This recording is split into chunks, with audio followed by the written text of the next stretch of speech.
Now, after adding the all-island double to their urban area double, Gaynstead High celebrated at their Sollerfield base on Tuesday. Karen Madden reports.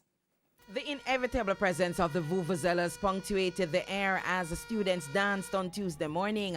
And they had every reason to. On Friday, they had crowned themselves double all-island champions of ISA Netball. A massive achievement for a school which has a student population of 500.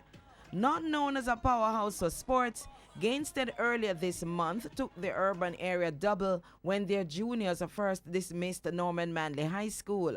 Not satisfied, the seniors handled business with St. Catherine High. And then the more fancied Denby, who have been here before, came calling with the all-island junior and senior titles on the line. But Gaynstead set out to prove there were no flukes, and on Tuesday it was time for laughter, hugs and dancing as they celebrated the achievement they insisted they had worked hard for.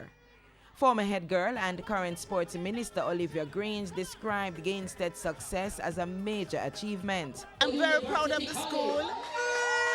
I will do whatever I can to give them support and to encourage them, both in terms of their personal development, their education, and the sport of netball.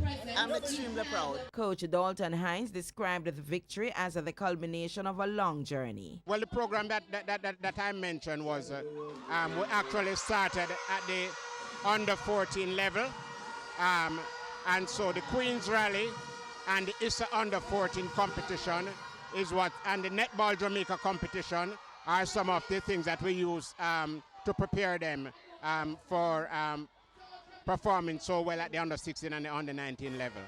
And under 19 captain Latanya Wilson, who is also a member of the Sunshine Girls under 21 team, was excited after helping her team in her final year. Wilson will head to the University of the West Indies on a full scholarship. Well, I'm really happy to know that our hard work and dedication have paid off, and as a result, we have achieved our goals that we have set out. Also joining in the celebrations on Tuesday were AFNA President Martha Bernard, former Sunshine Girls captain Simone Forbes, and the Member of Parliament for the area Julian Robinson. Karen Madden, TVJ Sports.